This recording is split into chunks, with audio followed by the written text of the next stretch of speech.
All right. Hi, we're here with Judy from Ask Judy Hayes, and what she does is she helps the people who don't want to do all the writing on LinkedIn, but want the engagement and want the thought leadership. And she's going to teach us some of the tactics on how she got some of her posts for her clients to over 2,000 views and shares. All right, Judy, let's hear it. Okay. Yes. Hi. And thanks for inviting me to do this. So yeah, I should preface this by saying I'm not a writer. Okay. I'm a good editor, but not a writer. And that's why I started doing repurposing content. So I'm going to start this off with really what we're going to talk about. A couple things. We're going to talk about really creating that, what I call big rock, or you've heard the term big rock strategy. And I'm going to go into detail in that shortly. I'm going to talk about how to repurpose the content that you already have. I'm going to talk about how to crowdsource content that's out there.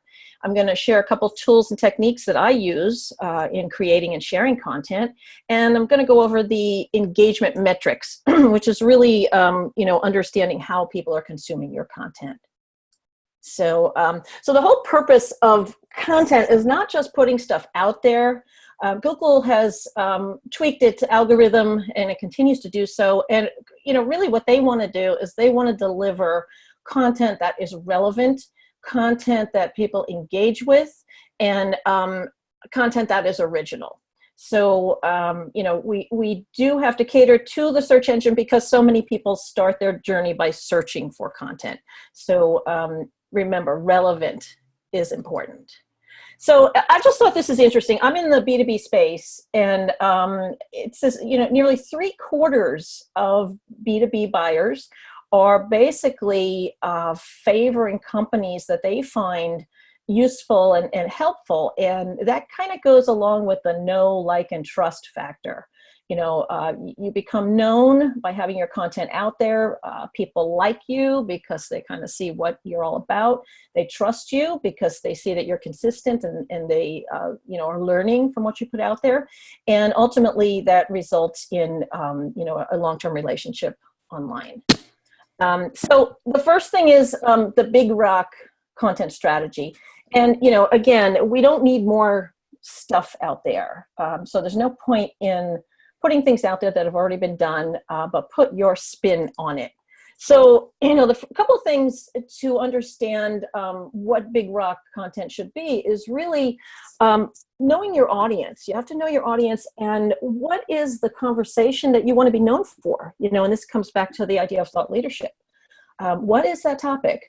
What is the number one question? What keeps your prospects up at night? What is their key pain point? And ideally, if the answers to the questions are the same thing, you're in a good place. So there's a couple of things I like to do is when I'm trying to find ideas, for content, I really want to know kind of what's going on out there. What are people talking about? There's lots of different tools, but I wanted to go over a few of them that I've been using. And, the key here is, if you are providing information and answering questions, it needs to be relevant to a human being as well as a search engine. So it's not all artificial intelligence. It's not all plugging things with keywords. It's really understanding what are people asking. And, now with artificial intelligence and voice search, it's important more than ever that we consider how people are searching for information. So sources to find content, these are the ones that I've used, and these are hyperlinks. So this is a video. I'm not sure you're going to get the hyperlink. But anyway, Answer the Public is really fun, and I'm going to move on from this in just a minute. I have quick demos of each of these. LinkedIn and Facebook groups is another one I put there, but I'm not doing a demo on that. It's a good place to find topics and answers that people are promoting out there. So if you're looking for, what's trending, that's a good place to go. So here is a quick demo on Answer the Public. Oops. And it's not a demo on Answer the Public. Uh-oh, technology is failing us. Hold on just one second here. I thought I could play that. Let me try it now. There we go.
Judy, we can't hear anything, so was Oh, there? you can't hear it? Yeah, we just see it.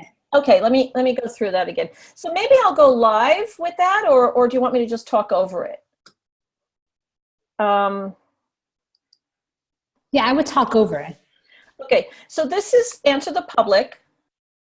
This is the character that's here. He's impatient because he wants you to do something. So I put in the word beauty marketing, and I want some ideas on how people are looking for this information. These are questions and categories.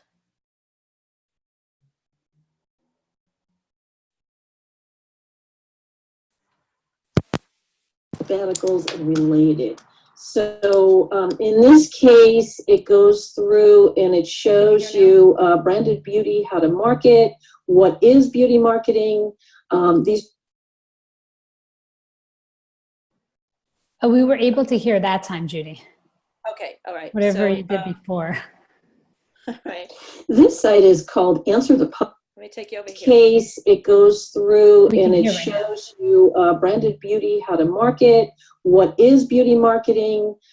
These are prepositions: marketing for beauty parlor, marketing for beauty, beauty marketing jobs. That's not what I'm looking for, but let's look at alphabeticals, okay? And these are all different kinds of things that beauty marketing calendar, beauty marketing conferences. This is beauty marketing firms, beauty. BuzzSumo is a great place to find ideas for topic. Technology, you gotta love it. And understand what is being shared the most. So in this case, I logged on. I'm on a free trial version right now. You can look by time frame. So I'm going to pick the past year. And one of the topics I'd like to know about is beauty marketing. Okay, this is for a client. When you search, you start to see all the different topics that relate to beauty marketing and the amount of searches on the various social platforms. So this is great to see what's trending, how many people are engaging.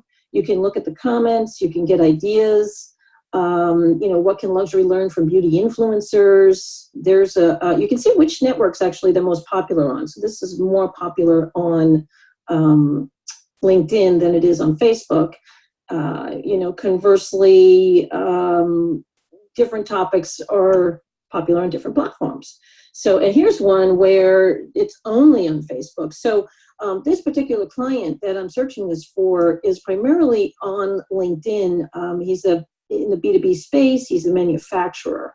Facebook isn't really where his audience is, but LinkedIn, as well as some of the other platforms, are where he likes to find them. So anyway, clicking on this is a good way to do it. Now, another thing that you can do with the same topic is you can look on content analysis. And what this is going to do is I'm going to search again for the content analysis of this particular topic. So this is giving me, again, the 1 year period. And it's looking at how many articles, how many shares, what the average share is per article. And so it's showing me kind of what the cyclical timing is, if this is relevant to what I'm looking for. Again, the type of network where this type of content is being shared. The nature of content, which is actually pretty interesting. How-to articles, why, articles that are starting with why or what, lists, videos. The days of the week, looks like Wednesday is really popular on Facebook. And then the length of the content, which, again, long form versus short form, really good information. And then these are the types of domains and sharing networks. And, of course, it's marketing. So Adweek is going to come up, Digiday, Ad Age. Medium is one to really pay attention to. And these are also great sources that I can look for. So you can see this is really, then here's specific content that shows the total shares. So you can look at topics. And, that is really, really good information to know about. You can also analyze questions and a lot of other things here. So, if you are in the business of producing content for your clients, then this is a good thing to actually subscribe to. If you just want to do it for research, then you can get limited information with the free version.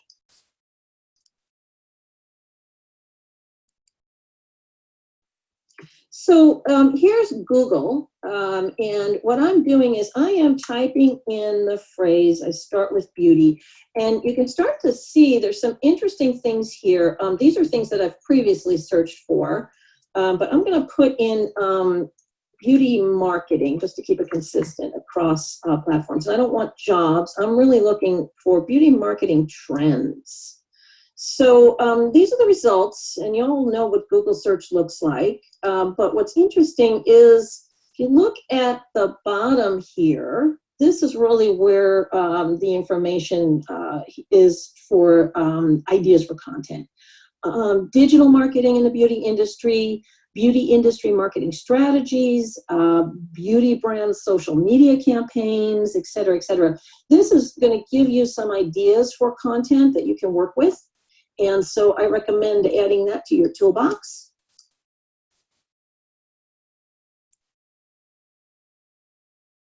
Quora is a website of crowdsourced content. It's good for posting questions where you want people to respond, or you can look at questions on topics that people have responded to, or you can gather responses and write an article based on what you see. So in this case, I input in the search bar here, beauty marketing.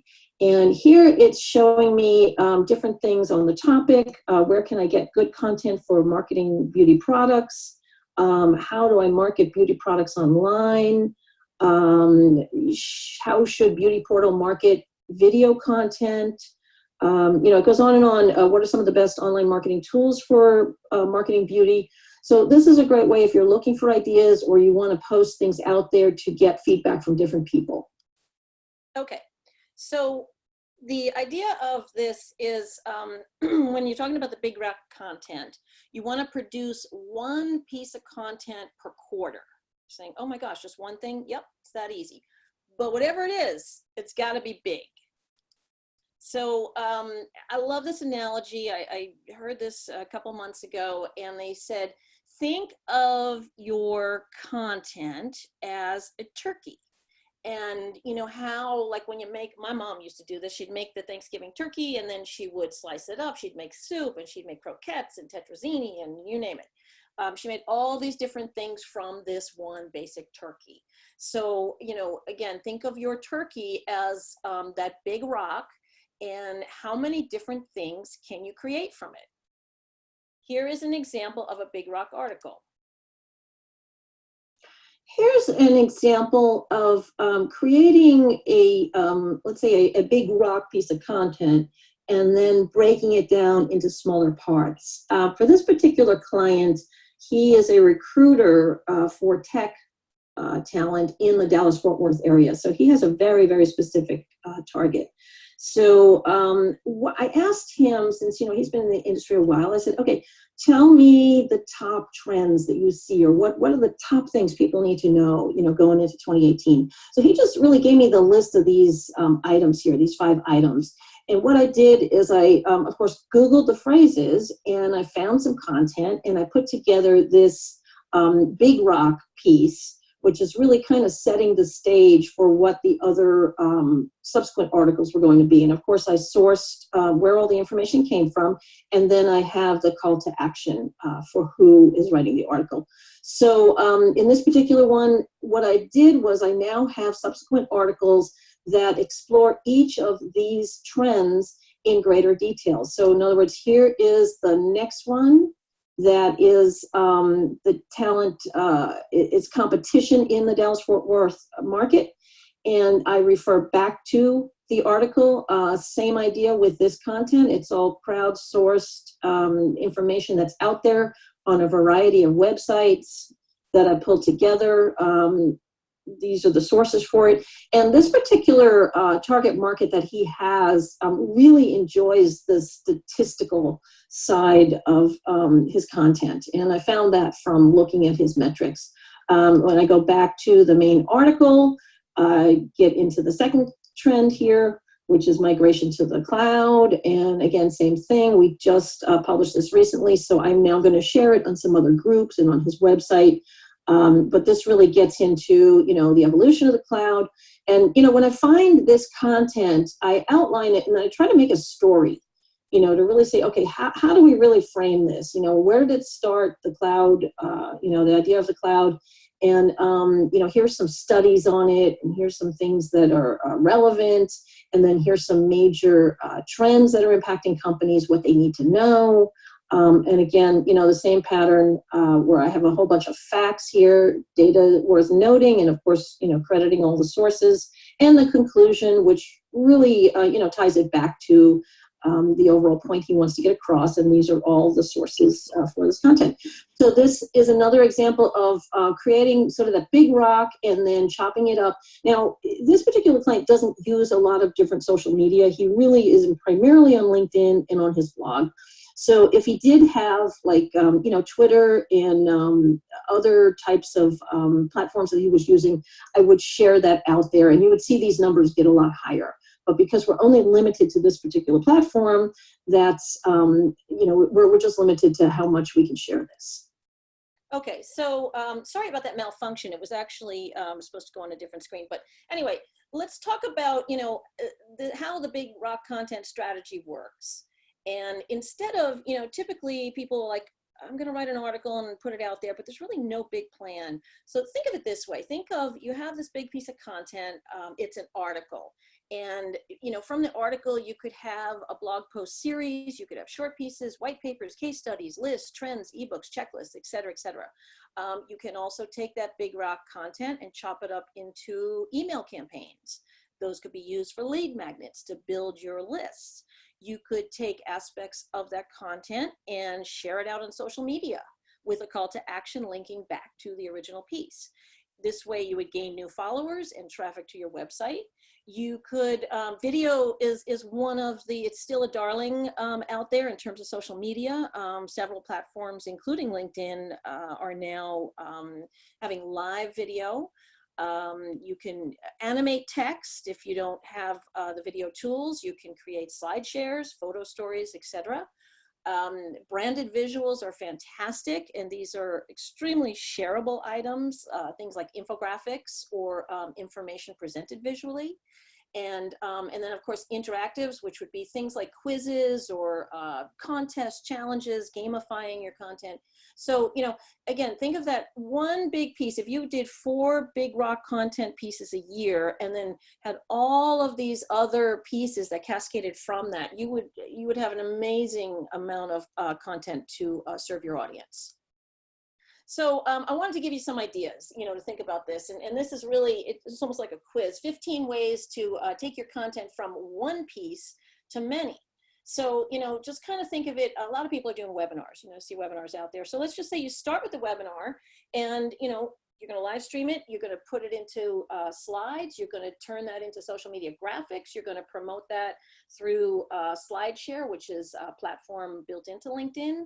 You're going to then take that full webinar and push it out through YouTube, which is the second largest search engine.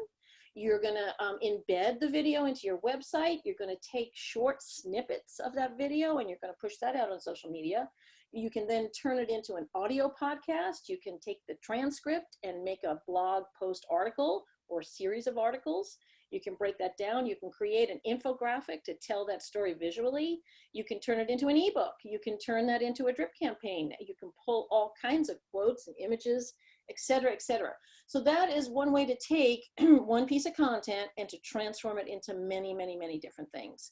So let's look at refreshing content. So you say, well, I don't really want to do that, but I do have some things out there. Well, let's say you have a whole bunch of. Judy, would you just go back one slide? I'm so sorry, just for a second. Let me see if I can do that. There we go. Yes.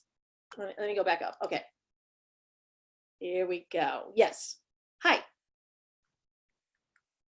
Can you see? Thank you. Got it. Thank you. Okay. And screenshot that if you want to keep the list. Okay. That's exactly what I did. Screenshot this too while you're at it. Okay. So again, I did that too. To go into all of these, but I kind of highlighted hands-on guides, podcasts, case studies, ebooks, Quora, statistics, blah, blah, blah. This is taking stuff that you have, like I get questions from a lot of people. Well, I could turn that into an FAQ page, or I could take those questions and turn them into blog posts. What if I did, some kind of a blog post, I could actually push that out as an article on LinkedIn and Medium. I collect images. I just collect things that I see. I could turn that into a Pinterest board. Again, one main thing to keep in mind is who is your audience and where do they go to consume their information? That's what makes all this relevant. Okay, next one.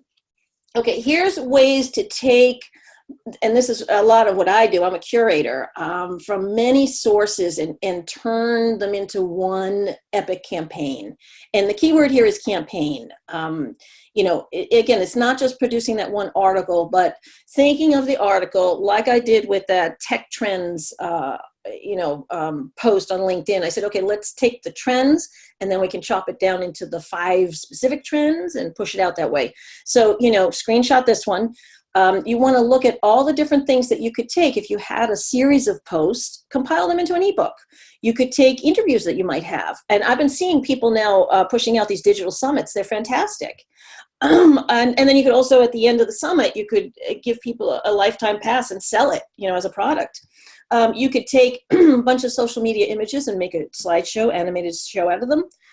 You can take your email and, turn it into some kind of lead magnet. You can take, questions are great because that's where you can find them on Quora, or you could, use that Ask the People. You could, turn things into infographics, and you can take data and turn it into long form content like I did with one of the articles I'm going to show you in just a minute. Okay, crowdsourcing content for publication. This is really where I think I do the most work, is finding what's out there and turning it into published pieces. So we're going to do this video thing again. Here we go. This is an example of a crowdsourced article. And I originally published this article in December of last year, and then I republished it in February, just recently, with some updated content. And let me deconstruct this for you to tell you how I came about doing this. I really wanted to go to a particular conference. And so, I was researching some information on it, and I came across some lists of other conferences. And then I came across multiple lists of conferences. And I said, you know what? It'd probably be great if these were all in one place. And so what I did was I started a Google spreadsheet here in Google Sheets, and I started collecting all the conferences. Now, mind you, there was already a template out there, and what I did was I copied that template, and then I built upon that. And I added some information like the hashtag, which I thought was really helpful, especially if you want to find information about a conference. And then each one of these conference names are hyperlinked to the conference registration page. So, and what I did was I narrowed this down to just US conferences, United States conferences, because, there were some that were international. And I said, you know what, that's not really my market. My target audience are digital agencies and PR firms and people in digital marketing. So, so this was the working copy of what I had. Now, if you look at this, it's not really sexy for, this is not an article. So how do I take this content now that I've collected and make it something that's consumable? So going back to my LinkedIn profile here, what I did was I said, okay, here's the deal. If you're in this business, things are constantly changing, and you really need to keep on top of that. And learning from your peers and attending conferences and trade shows is just one way to do that. So I wrote this narrative to begin with. I made sure to link my source. And then what I did was on each month, I highlighted one of the conferences. How did I do this? Well, I just kind of looked at them and I said, okay, what looks interesting? Or if I had some kind of personal connection to a conference, like I lived in Austin, Texas, so I talked about South by Southwest. I attended some previous conferences, so I just mentioned them. So what I did was I highlighted one conference and then I went through and I pasted, this is a screenshot of my spreadsheet, and then I also hyperlinked it to the actual conference list here. And then I did this for each month. And of course, this was the one I really wanted to go to, and kind of like putting stuff out in the universe, I'm going here. I fly out next Wednesday, so yay. So anyway, and I just updated this, and what I did was, just so I can keep track of what I'm doing, I changed the color here so I know that, okay, I updated this particular chart. But again, all of these charts hyperlink back to my master chart. And here was the example where I lived in Austin, Texas. So anyway, at the end of the article, one thing that's really, really, really important when you are crowdsourcing, actually there's a few important things, but is to link, provide your sources. So if you are borrowing content from other sources, it's really important that you list them. And this is also my way of bookmarking these things. So I can go back to these sources and see if they've updated their content. And then, I can also add to this. And I made sure that I put my links in a lot of places so people could come and visit my list. I got some good feedback from people, and some people want to share it on their site. And that's why, when you look at, this is good. This is like people taking time to write comments. It's really important that you respond to them. In the case here, this particular person said, oh, this is great. And how about you include our conference? Fantastic, I did, and he liked it, and he shared it.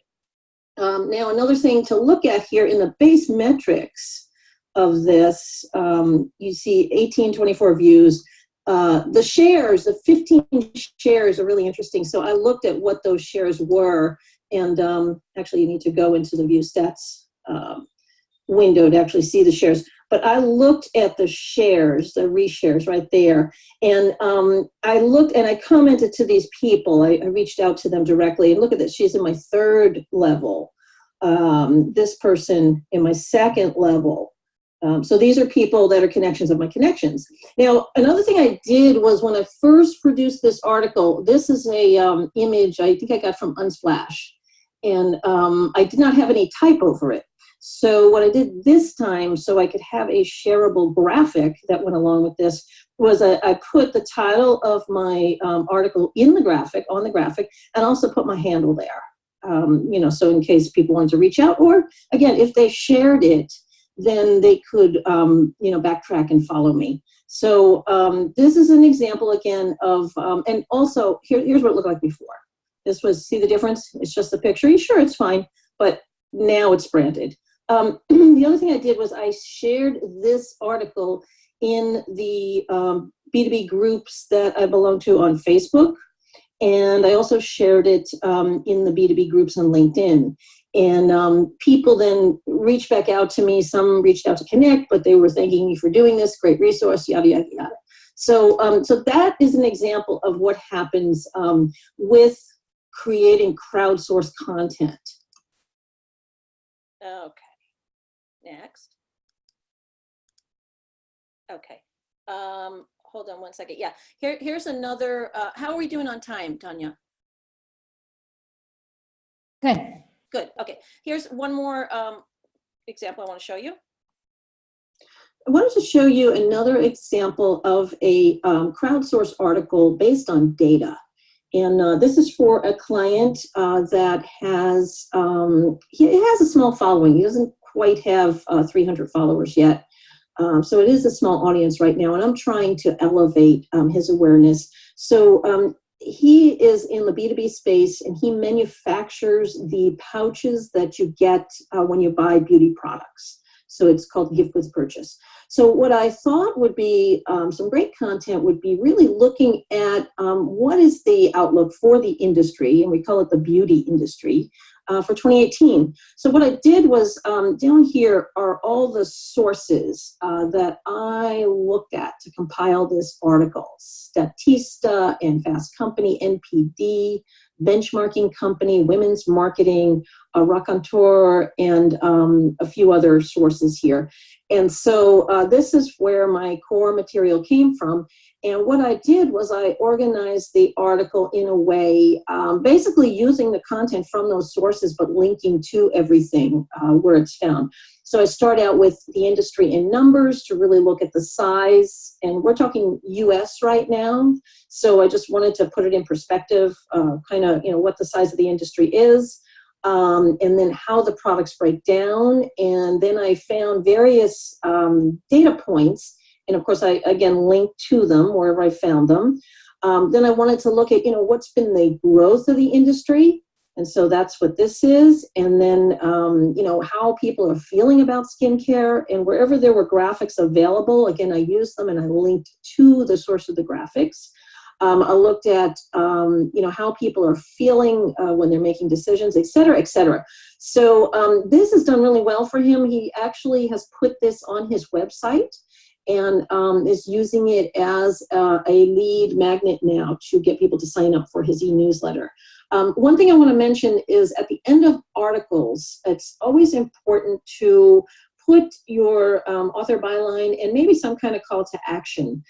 Here is where we ask for the email, and we also invite them to follow on Instagram. So again, this looking at these numbers, you may not think this is a lot, but given the small audience that he does have, this is really great for him, as well as what's going on his website. So that's another example. Okay. So anyone have any questions so far on what I've shown? Crickets. Okay.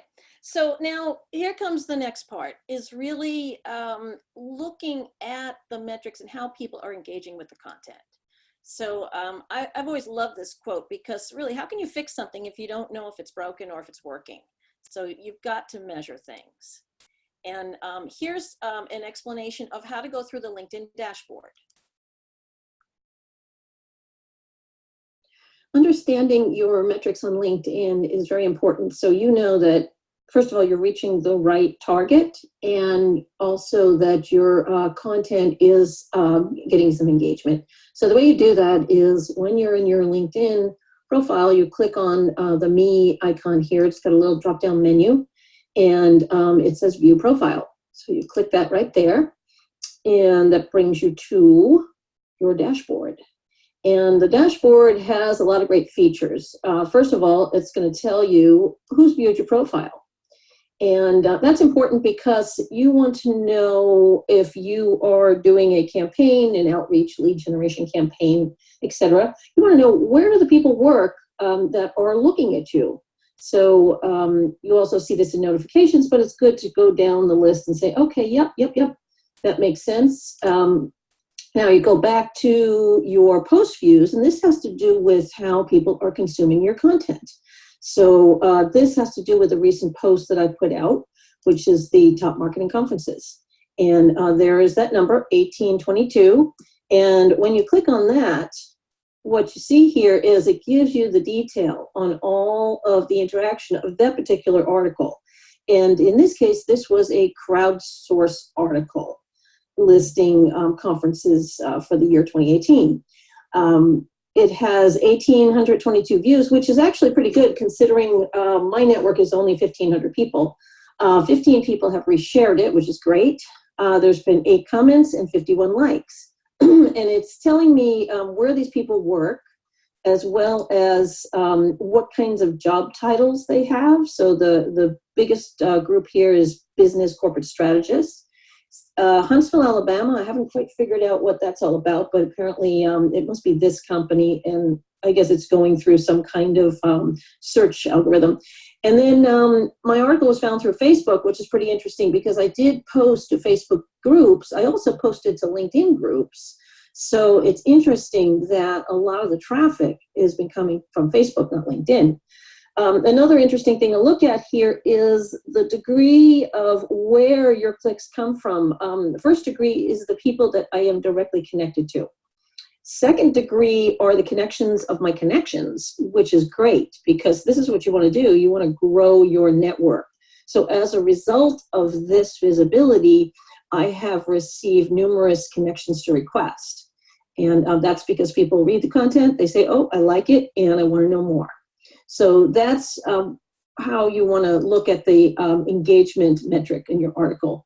Now, the last piece here is search appearances. And this indicates where you've shown up for this period. And this is where the people work. So this is great because this would be one of my target clients. Possibly this, possibly this. It really depends. This tells me what type of title they have. So again, senior level, which is great.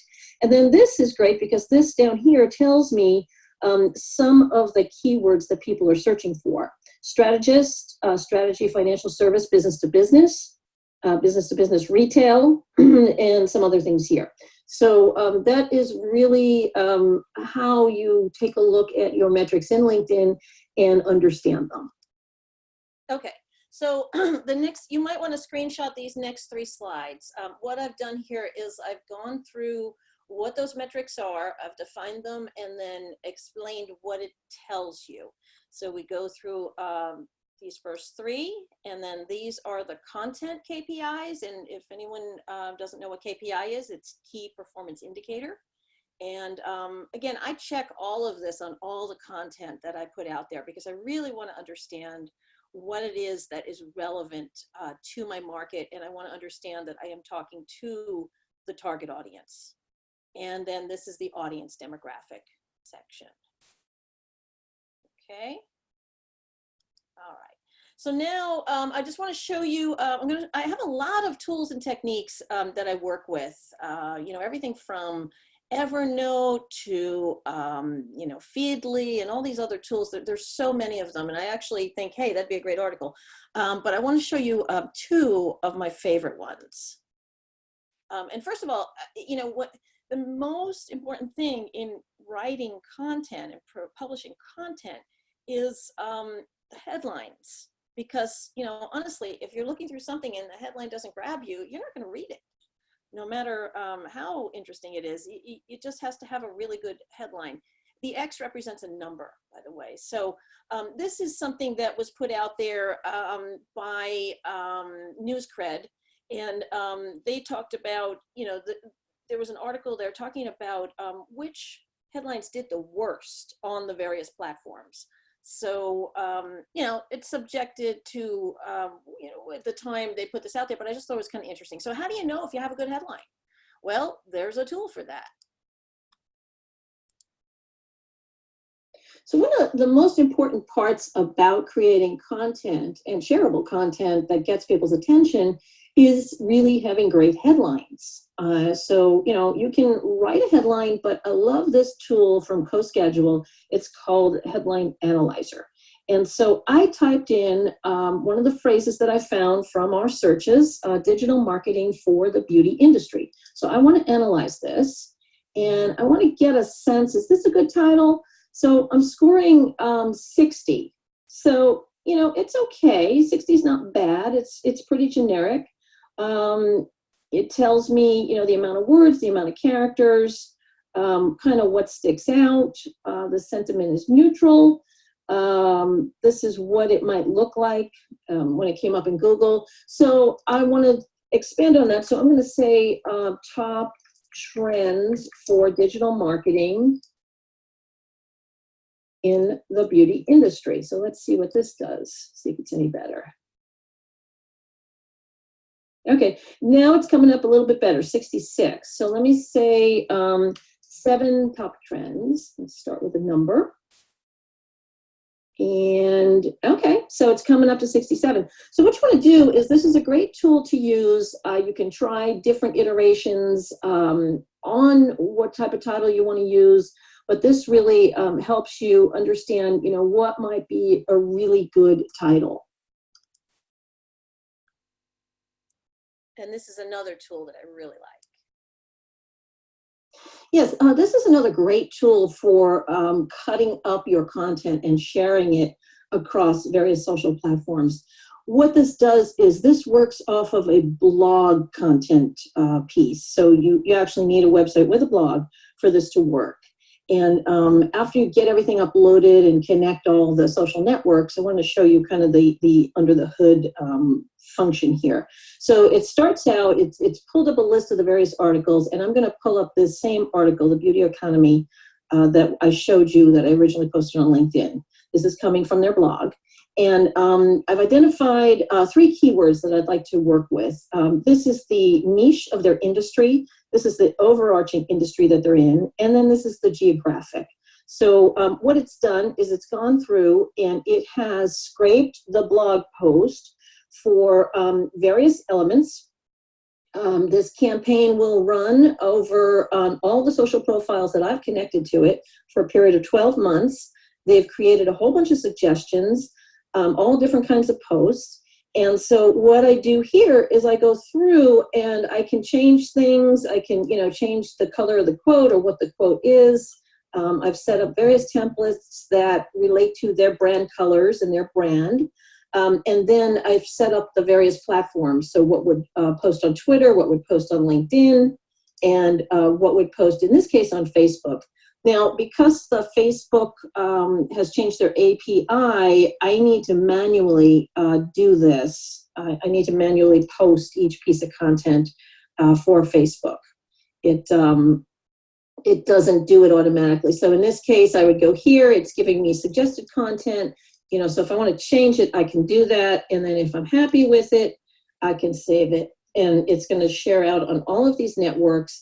And again, this is going to happen over the course of whatever time frame I indicate that I want to save this. So this is a great way to take your turkey and slice it up and promote it over your various social media networks. I happen to get this piece of software or as service, whatever it is, this platform, on one of those AppSumo offers. So, I find that's a good resource to, if you want to test different products. I'm still on I think it's a 60-day trial for this thing. So, so far so good.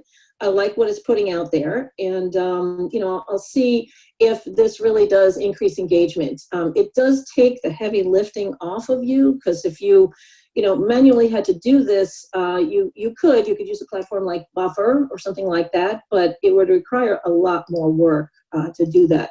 So as you can see, as I'm talking to you, I'm just going ahead and I'm setting this up. I'm going into the final step.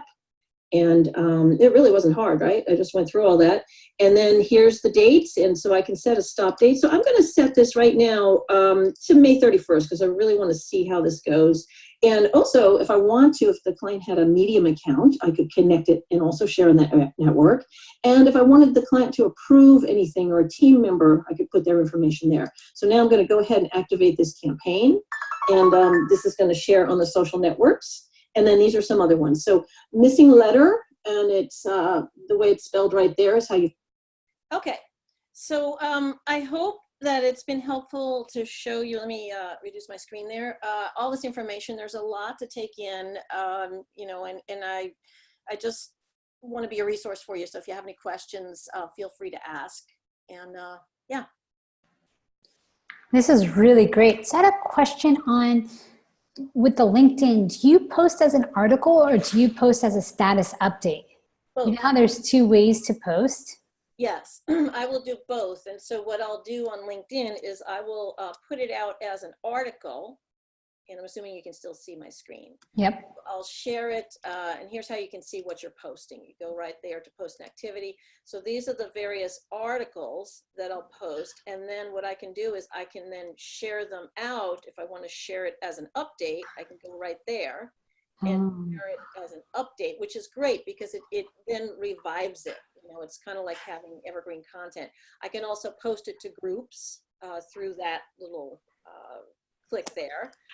So yeah, I think doing it both ways, because you really, want to. So you recommend the article first and then doing the other ones. Okay. Absolutely. Absolutely. And then would you recommend sending traffic when you post it to, like you repost to say you had a Medium article and that's like your blogging? would you recommend having it, reposting it to LinkedIn, or just sending them to the Medium article? I think, you have to go back to really what's your overall strategy. For these clients on LinkedIn, the strategy is really lead generation. So we're trying to establish authority on LinkedIn because that's where their buyers are. So if your goal is to really increase the awareness of your website, then you'd want to link it back to your website. So I'm not aware of any metrics yet on Medium to evaluate what's working, what's not working. So I try to, use the platform where I can look at the metrics to see where the traffic is coming from. So it really depends on what your overall strategy is. Got it. And then how do you find the trending topic? Well, that's where, I look at the client's business and then I would go to those sources like Answer the Public, or I do a Google search. So, I like trends, I like lists, I like things like that, data. So I try to, because I find people seem to consume that, it's shareable and there's a lot of resources out there. So, for the type of B2B clients that I'm working with, that particular type of content works well, but you would search, there's missing letter. There's also Google Trends. I would look at what people are talking about. I would go on to Facebook groups and I would look at what are people asking about? What are people commenting about? And, if they're asking a lot of questions about the same thing, that might mean that there isn't content out there to satisfy the need.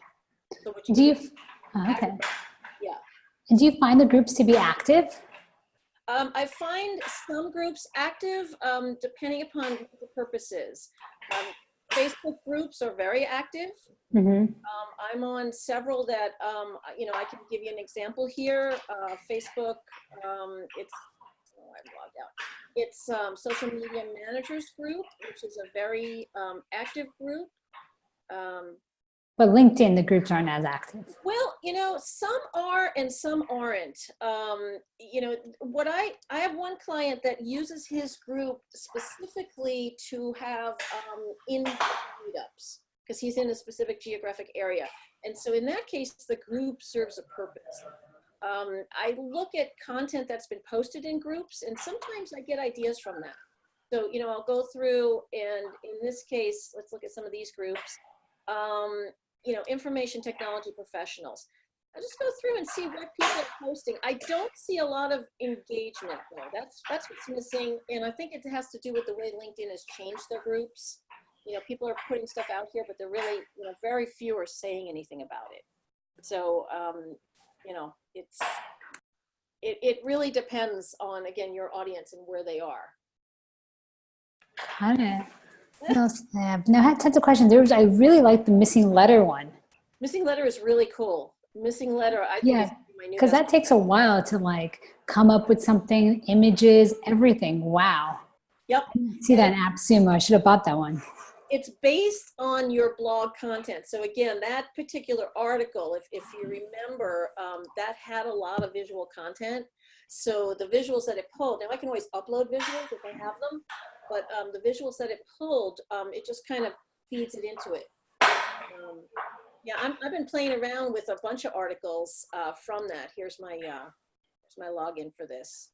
And and it queues them all up. He has, I believe it's like 9 posts right now on his blog. It's a new blog. And so it has, these are ones that it's waiting for me to go through and create campaigns. These are ones that it's already put in the campaign and it wants me to review it. And then these are ones that are active. So I think this is a great tool. Amazing. Yeah. And you know what, since I'm billing clients for, the services, if I can find ways to be more efficient and still produce it, there's all the benefit. So I've also, with Buffer, that's another one that I use a lot. I produce reports every month for my clients. And one of the things I just did was I upgraded to the small business version of Buffer. And why I'm finding it interesting is I'm able to now pull really good analytics from this. And I just think that, this saves me time. So if I don't have to go in and look at each thing individually, and I can just pull it from this and say, here's the analytics for this month, again, it's a good investment. So you really, like you say, you have to look at the tools and how can you work smart. Got it. Okay, great. Well, thank you so much, Judi. This was awesome, and I can't wait to talk to you about it. Thank you so much. You're welcome, and thank you everyone for participating. All right. All right. Have a great day. Ciao.